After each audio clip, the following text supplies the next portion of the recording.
Buongiorno a tutti. Sì, effettivamente adesso entriamo in un argomento ben diverso e parlando di complessità, di innovare nella complessità, come è appunto il focus della nostra conferenza, non possiamo che affrontare quello che è attualmente un cambiamento, radicale che sta avvenendo soprattutto nella gestione, amministrativa e finanziaria dei progetti. Seppur, parlando di lump sum, che è il tema su cui, ci focalizzeremo oggi, in realtà si ha un approccio di semplificazione, che è l'approccio con cui la Commissione sta, introducendo questo nuovo schema di finanziamento, di gestione, in realtà, molto spesso sta portando a un gran dibattito e, avendo un approccio, differente, a generare una certa complessità nella gestione dei progetti per coloro che sono abituati a gestirli, diversamente con, quello che viene detto un calcolo dei costi reali. Now I switch to English because I would like to introduce our speaker. Is Matthias Will, the director of Common Implementation Center, Research and Innovation from the European Commission. So good morning, Mr. Will. Good morning, Valentina. Good morning, colleagues. Good morning. Welcome to our conference. It's a pleasure and an honor to introduce you. Lump sum is for us a very hotly topic, even if it was introduced as a pilot in Horizon 2020 2 years ago. And now, in the first 2 years of Horizon Europe, we saw a gradual introduction of this funding scheme. And we also suppose that in the near future, this will be increased in 2023 and in the future years. But today we don't want to discuss if is good or not for our researchers, this funding scheme, but we would like to focus on how to better manage this funding scheme to avoid any risk of implement the project. And we would like to focus on how to manage from the proposal stage to the project implementation. So, starting from that, we would like to take a stock about this new approach of the lump sum. We know that the major of the project funded under the lump sum pilot started maybe in 18. Yes. And now in 2021, maybe we had the first reporting period of this project. So I think we have lots of elements to discuss about how he's going this new funding scheme, and what we would like to know and to have an overview about the status of lump sum, where we are going, and if this new approach need to be improved and eventually how. Grazie Valentina, buongiorno a tutti, grazie per l'invito anche al professore Falzetti e scusatemi che non ho potuto venire a Roma per questa conferenza, mi mancava il tempo, magari una prossima volta.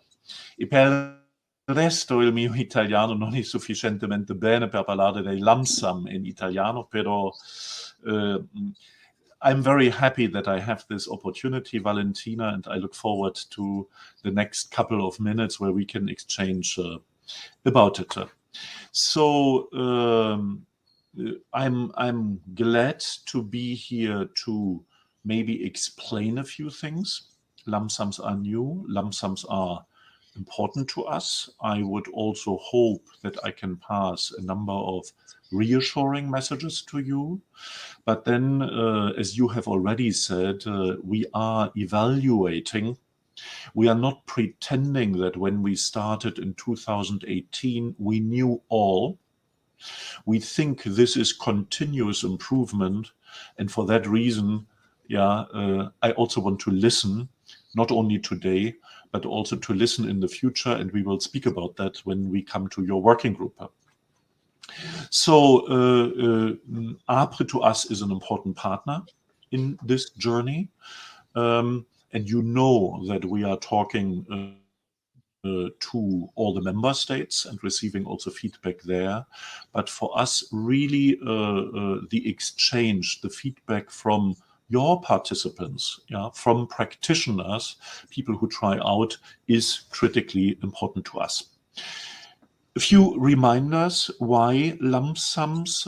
It is a key initiative, not only in Horizon Europe and in Horizon 2020, but it is an initiative across the board in the Commission.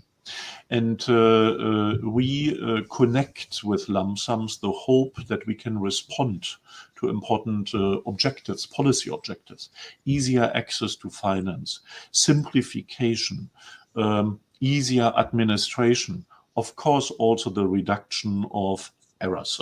So lump sums respond to that. Lump sums remove the requirement to report actual costs and resources. And that is important because despite our many efforts to communicate better the traditional real cost system, every year we know from our own auditors and from the Court of Auditors that in particular in some segments, small and medium-sized enterprises, startups, the error rates remain very high. Big universities are our regular clients. They know the rules quite well. The error rates are low, but that is not the majority of organizations. So to become simpler, make life easier, get it right the first time is something important. And there we think that the lump sum switching to lump sums will help us a lot. Valentina, you said, you spoke about the launch of this pilot in 2018. We had about 500 lump sum grants that we have tried to evaluate ourselves. We had a study from the Commission, but one also from the European Parliament.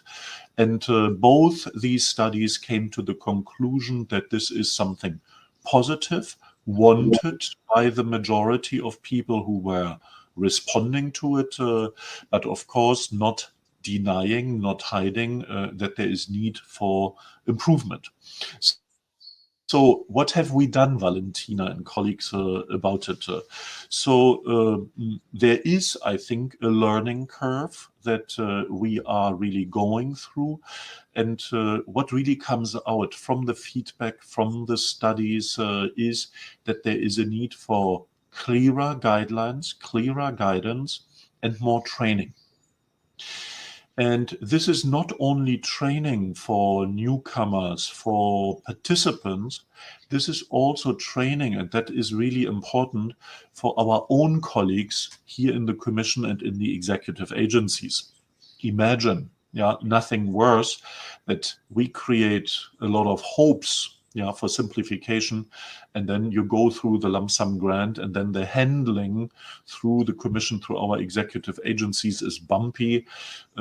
I think it would be the worst of both worlds, if we go for lump sum with the change requirements and have sort of rigorosities linked to an old system of the traditional cost system. So for us, we took very serious the training to the outside and the training also on the inside to get ready.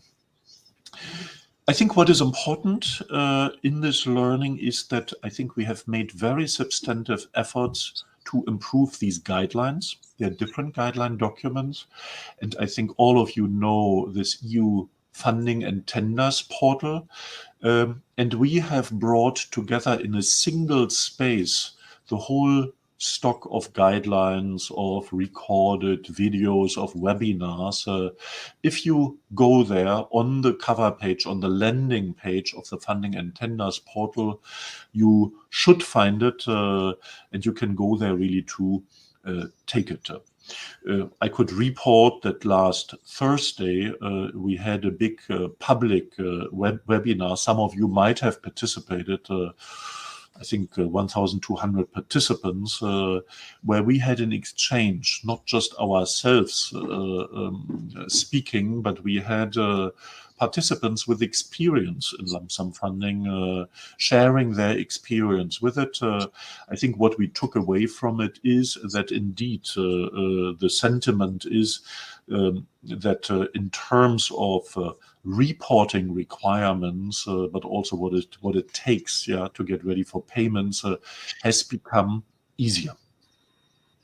So every measure, every exchange and webinar, we take serious, we learn things, and we try to reflect that in our FAQs and the frequently asked questions that we are also putting up on the web. Maybe I should also say that we have now available a very detailed lump sum guide for applicants and beneficiaries, really lump sum from A to Z, which is now also on this said landing page of the Funding and Tenders portal in this simplified funding corner. Another small example, we got the message that if we fund against the delivery of work packages, then in the preparation of a proposal, you need enough room to explain that. So small thing is we increased the page limit to make it a little bit easier. So in a way, Valentina, for us, and also in discussions with Professor Falzetti, and also with the member states, we made clear that we do not want to have a big bang approach, go hugely, massively, instantly into lump sum all over the place. It is a gradual journey. We learn as we move along. And what we have been doing is really to go in the different clusters gradually up. We have for the work program 21 and 22, several calls are still open, 27 lump sum topics. And then when I speak about graduality, you will see an increase, important, but not huge. So for the work program 23 and 24, we will probably have 120 lump sums, probably in each of the years, and that should represent 1/3 of all topics and about a coverage of 25% of the budget. So maybe to conclude, we think we need to go forward with the lump sum scheme. There will not be a one-size-fits-all. We want to be differentiated in function of topics, in function also of target groups. Typically, when there are huge consortia, we said that is maybe not the most appropriate. When there are small and medium-sized enterprises in particular, when there are one-timers very often, then lump sums are very good for that. So we will see how we move forward, but there is not a blind flight. It is not a dogma. It is a learning experience, and we are monitoring, we are evaluating, and for that, of course, also your input will be very much appreciated. Thank you, Matthias, for this overview. And I would like to stress the point of the simplification, to enter more in details about some technical questions, some technical issues about the lump sum. The aim of the lump sum is to reduce the administrative and financial issue. And the program will be more easier to hold kind of participant from small to medium and large organization, as you say. One of the major changes of the lump sum is, of course, that the payment will be linked to the finalization of the activities. And this raises some question about the consortium building. The risk is that the lump sum approach should affect the choice of the partners toward partners already involved. So how to avoid that the lump sum scheme has an effect to the consortium building with probably a preference for know and trusted partners, and which measure a consortium can put in place to manage the responsibility among the partners? Thank you. Yes, of course, we are aware of this fear, this concern. The suspicion or the concern that there could be an increased financial risk, and also that there could be, therefore, a bias against newcomers. I would hope that in the current system, or in the traditional system of real cost, consortia are formed also with conscious choices. I would not want to believe that only now that we move more into lump sums, you take a closer look at who you are partnering with. I hope that is the case and the clear feature also in the traditional real cost system. So I think to check well who you are joining forces with is something that should, in a way, not have changed. Can we confirm that there is this increased financial risk? No, we clearly cannot. Of the 500 lump sum grants that we have had since 2018, we have seen in 99% of all payments the payment of the full amount. So the risk that there would be turmoil, that there would be huge reductions, there would be upheaval in consortia, how to figure out how to reduce. This is not what we can confirm. 99% of the agreed lump sum funds that we had since 2018 have been paid without problems. The very few that have not been paid have been agreed with the beneficiaries. So things were not delivered. There was a contact. There was joint agreement that in a reasonable, let me call it pro rata approach, there would be a certain reasonable reduction. It's not a black or white. Either you deliver all, then you get it all. You don't deliver all, you don't get anything. Agreement, reasonable reduction in the payment. So we cannot confirm that this is a reality. But as I said in the beginning, we do hear this fear. And for us, absolutely, we keep monitoring. And one thing that is, of course, true, since 2018, projects are ticking. Our focus in monitoring and making a second study will concentrate very much on these practical aspects of grant management, of payments, so that any warning signals are received. Then the second element where you could say, well, if there's this financial risk, in a way, only established partners want to stay together. They don't let anybody in.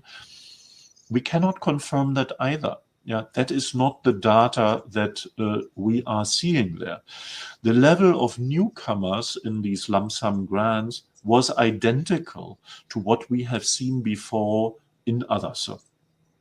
Now, we are mindful of it, and we are investing in making partnership search better and easier for people to find themselves. And who knows, maybe we have another time for me to speak more about that.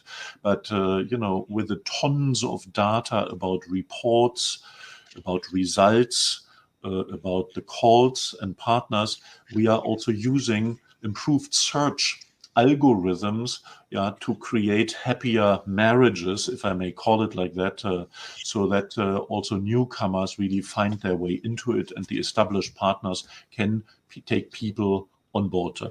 So communication, data analysis, monitoring, but I would also say improved ergonomics in the funding and tenders portal. Find your guidance faster. Find the webinar easier. We use notifications in the future, also push notifications, to help people know what to do at which moment in time. Right advice, right guidance at the right time for the target group are part of an approach where we really holistically want to listen but also guide them. You asked for what can the consortia really do to prepare better. I said before, the responsibilities of the consortia don't change. People are collectively responsible for it. In the overwhelming number of cases, nothing happens. Projects run well. We pay against these work packages. I mentioned 99% so far. But of course, things can go wrong. And in that case, like in the traditional system, also in lump sum consortia, I think it is good to figure out the accountabilities, the responsibilities in it. So I think it is good probably to see what you can do in a consortium to resolve a conflict.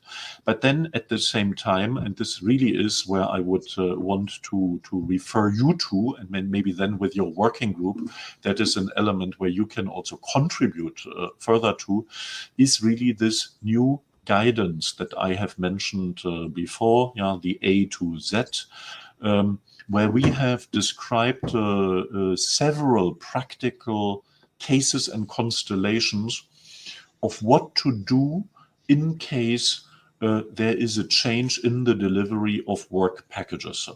So we would really be keen that you look at it.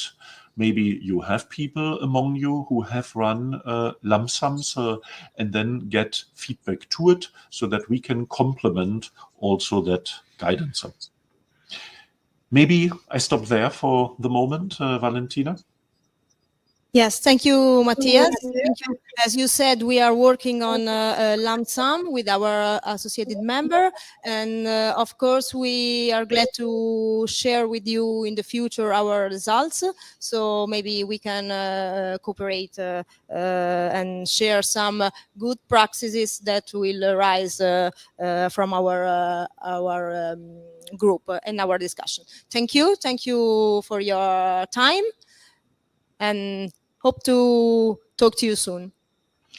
Valentina, if you allow me a very last sentence, a plea. We launched last month our best practice survey about lump sums. Maybe we can send a little link to you and to the working group. It is still open, and we would really be keen to have the feedback. And then please, through Mattia, you, Professor Falzetti, we are looking forward really to connecting with you on the way forward, listen to the working group or interact also directly. So please do not hesitate. I think you know where to find us, and we look forward to future cooperation. Thank you. Okay, thank you to you. We'll do that. Tanti grazie.